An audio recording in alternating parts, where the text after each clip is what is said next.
Hello there, welcome back. Today we're going to be continuing with the review series, and we're going to be looking at the Big Earner today, using it with a set with the Enforcer, the Dead Ringer, and, you know, the rest of the kind of Man of Honor set. Should be a bit of fun. I'll see you in the pub. Hello.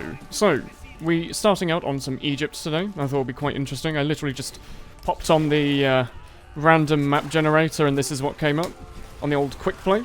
Thought it'd be quite fun. The map might end, may or may not end sometime soon, but anyway, it'll probably give us enough time to speak about the weapon. If not, we'll just find another pub. Basically, let's start it off nice and easy.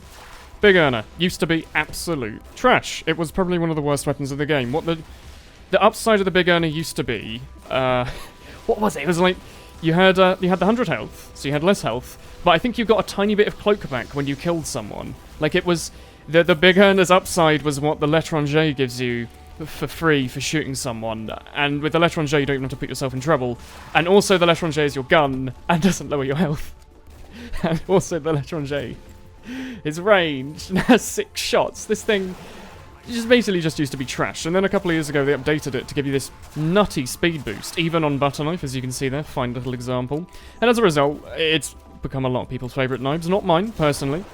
I like shooting people, and I think the downside of the lower health doesn't really make any difference. The upside doesn't help you at all if you're shooting people. But if you're going around stabbing people, it's a really, really good knife. It's probably the most used out of all the chain stab knives, the Eternal Roar, the Kunai, and the Big Earner. In competitive, Big Earner is, I think, decently large inside of North America. I think there's a fair few, like, North American spies who like kind of running, like, the Big Earner, probably like the Ambi or the stock. Some of them might like the L'étranger with it, and then run it's just, you know, comboing that with mostly the Invis, I guess. Get you that really, really good positioning really, really fast. The downside is there's not too much longevity with it. It's a super good kind of like burst damage knife, if I can put it like that, where getting, you know, between the situations, you're not going to be doing a lot of chip backstabs, because as a result you have less health, so you're less likely to kind of decloak in stupid positions to try and get an easy pick. You're more likely to want to spend your life carefully. And miss the... Oh, wait, he didn't look. He's not turning around. Okay. Yeah, for example, something like the Kunai. You've got 210 health. You can just decloak whenever you want and go nuts. Try and attempt the backstab. If you don't get it, don't worry. With this thing, you're less likely to go behind that about to rocket jumping soldier just in case he just jump and one-shot you. The upside, of course, is when you do find yourself in that situation, say there's like a combo, specifically, you know, like a medic, a demo, a pyro, you get one backstab, it's not guaranteed that you'll get the rest of them, but just due to the funkiness of TF2's hit reg, the fact that you have a higher move speed, it significantly increases your chance of getting the backstab. Like, normally people are used to spies normal speed, so when they try to avoid the spy, they normally turn in a certain way, and that's what they're used to. The Big Earner completely screws with their, what's the word, their muscle memory, I guess, when it comes to chasing, getting rid of spies. So if a spy was coming up to me, I'd do this, basically. But with the Big Earner, you're so much faster, and a lot of people aren't used to that. And as a result, you can normally get pretty easy matadors, I should say. If you're having difficulty learning how to matador, it can be I wouldn't want to say crutch, because it doesn't make you worse, but using the Big Earner will at least help you a lot with getting matadors. Being faster just means that you can literally just run around them. That was interesting. For example, this man here, normal move speed, he can just melee me. If I was running super duper fast, I might have been able to get around him. If I try and get in front of his face... Okay, let's ignore this guy. He has 183 ping, and it's quite clear. Don't worry, I missed the Enforcer shots. That's alright. We're not really in this for the Enforcer, it's more just because it's in the set, and I think it's cool to use items in a set. I think it adds a bit of fun. But anyway, that onwards. This man, I don't want to use him as an example because he's going to one-shot with like a crit melee from across the map. Maybe not. Just shoot him. 51 damage. Still, I mean, I still don't think the Enforcer's any good, but if you're only going to be shooting one shot ever, I guess it could be worse. And across the map, obviously, like, we can try and show off the bullet spread at this distance, actually. If we try and track this medic, roughly, like, not perfectly, but you see how, like, none of them are really hitting? Whereas if we were to just use, like, a proper gun, we probably could have hit him there, but that all aside. We need to wait for them to come out of spawn. They're all leaving. Unfortunately, we can't just join blue team. Valve still decided it was a bad idea to let you switch teams to have, like, fun. Don't know what that's all about. Here we go, look. We can try out this, like, pyro, maybe? We can just stand perfectly still and try and shoot them. Maybe not. We'll cut to the next round. I'm not sure if the map's about to end. Okay, so that's the end of the map, right. Let's cut to a new server then, because I think we've still got a little bit we can cover here. Alright, so we're on Junction. If you've never played Junction, it's a tiny map. It's a corridor map. It's full of spam, and it'll actually quite... I think this actually might be the perfect map to show this off, because it's so linear and sprawling at the same time. Like, people are likely to go up this path or that path, but there are other options. It gives you the option to do a bit of flanking, so the lower health doesn't matter as much. You can try to avoid spam. The fact that you've got this super move speed does mean that there's probably going to be like 50 people in one corridor for you to like backstab. Excuse me, engineer. In like a chain, there's no sentry on the point. Normally we have like 100 level 3 sentries. A bit worried about this engineer, actually. I don't really want to fight you. My aim's a little crappy today. I've basically just been sitting doing nothing for the last couple of days, so apologies if I just avoid using my gun at all. I don't have to use it, really. Is that spy going to come and get us? Here we go. So this is an example. Up here, we could put down our dead ringer and try and kill them. Chances are we'd probably immediately die, or if we got really lucky and they didn't shoot us, we can get, like, one of them and run away quickly. And then... yeah, you're low health, but you're going to rocket us to death. Here goes. Big downside. If he'd have shot 2 rockets at us, we would have just died there. You just don't have enough HP to take anything. Ooh. It's a depressing thought when half your health is like this much, but not much you can do. Only one sticky there. I know, admittedly, we were on fairly low health, but had we gotten 25 more, maybe we would have survived there. Bit of a downside. But hopefully we can find a situation where there's like the medic over there. Corridor there. If we could get the medic, even if he's running super fast because he's healing a scout, we could still catch up to him. I'm fairly certain the move speed is either very similar to the scout move speed or slightly faster. I can't quite remember. I think you run a bit fast. And they're already capping. Okay, this is interesting. Normally you have like 100 level 3 sentries on this map on defense, but our team is... I mean, entirely spies. We are one of the troubles, but there's only 2 people on our team that have any points at all, I'd like to point out. 5, 4, 3, 2, 1. Oh, weird. Okay, so we're probably going to die out here, so we should probably peek first. Nope, there's no one around, so if we are lucky... Oh, he's using the quick fix, thank God. We can try and... okay, I probably could have gotten the backstab there. You see the knife raising. I did manage to run behind him despite the fact he was tracking us. Downside was there was a demo knight running at me, so I didn't really want to try it. I wanted to butter knife him to get to death to get the speed boost instead of shooting him there. That's the downside. It incentivizes butter knifing in situations you should probably just shoot him. Like there, we could have just one shot. Oh, this medic is a really cool head. We probably should have just shot that guy. He was on like 45 health. But I really wanted to butter knife him, because then we could have gotten the speed boost and gone all wild. But never mind. There you go. Just never have any health. Oh, there's also 100 snipers. Look, they're going to be expecting us to come up there as a scout, but instead we're going to do the most epic trick stab of our life. Well, actually, that wasn't too bad. There you go. Speed boost also. It makes positioning for, like, stair stabs and shit so much easier. You can, like, jump backwards across 30 moons to get where you need to go, and that's quite a few moons, to be honest. Is he going to come up here? Yeah, downside of this map, like, shit's tiny. You're never going to know if there's a pyro just coming around the corner. But... wow, that spy's actually AFK. Okay, I was hoping he was going to turn to shoot me. Instead, he's like a weird little bug or something. He only interacts to being shot, and then he disappears. And probably gonna go up here and kill our team. But no. Okay, there used to be a spot around here where you could like hide in the wall, but I think they got rid of it. That's a shame. People like standing there in pre-game. I was kind of hoping that's where the spy. Oh, there he is. He's coming for the butter knife duel. Come here. Here we go. Wait. Shit off.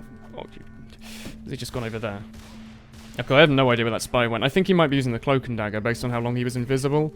He did disguise as a heavy. Fair enough. You know, I probably wasn't about to spy check him, but I also realised that all our heavies were on the other point based off the really loud sound effects. Actually, there we go. Actually. I think that this knife would probably pair pretty well with the Diamondback. You're going to be getting, like, a lot of backstabs, so you're probably going to be getting a lot of crits. And chances are, because you're going to be, you know, basically trying to stab everything. The few times you're going to shoot someone, having the crits is really nice. Normally the Diamondback's a little bit annoying, because sometimes you don't actually need the crit to kill the person. You feel like it's a bit of a waste.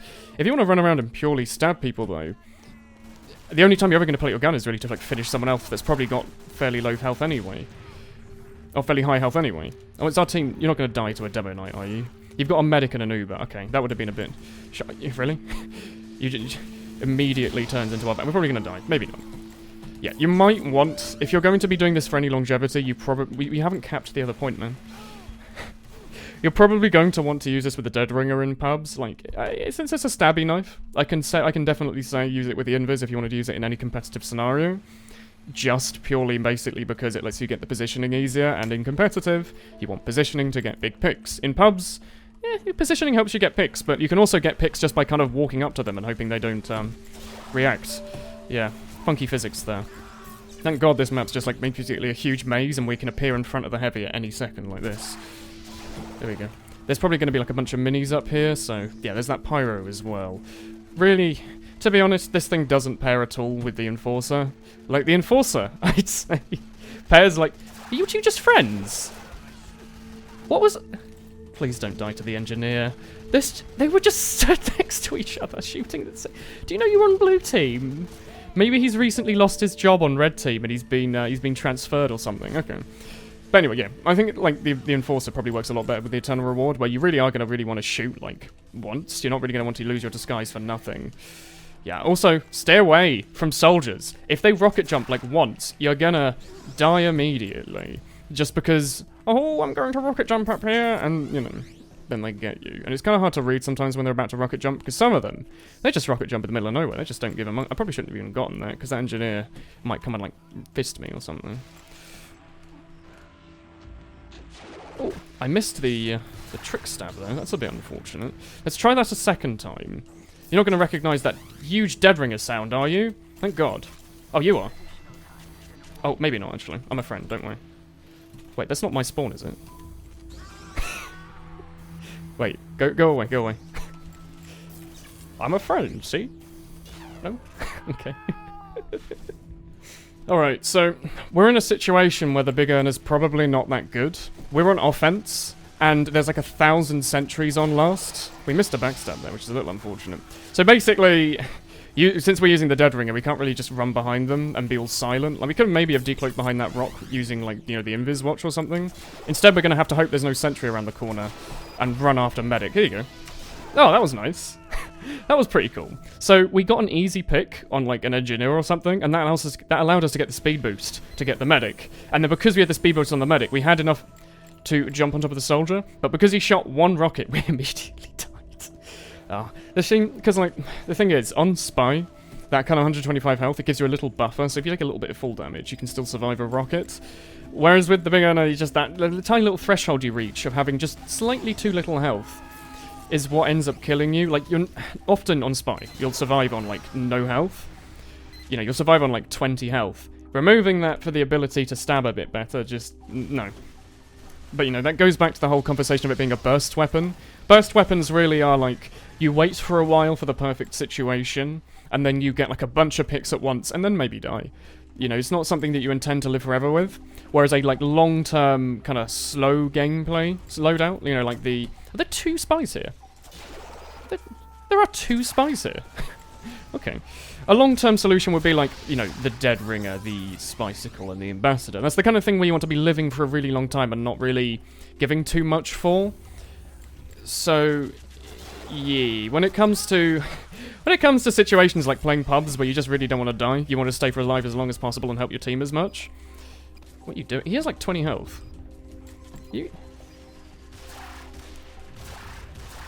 I think I just shot him through a dispenser or something. There you go, look. Okay, this is definitely an upside of the Enforcer. Buildings don't take damage. They don't take damage fall off. Meaning that at super long range, buildings will always take the same damage as if you shot them from the front.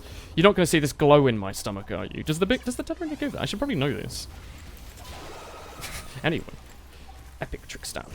No, I missed the trick stab. That would have been very possible.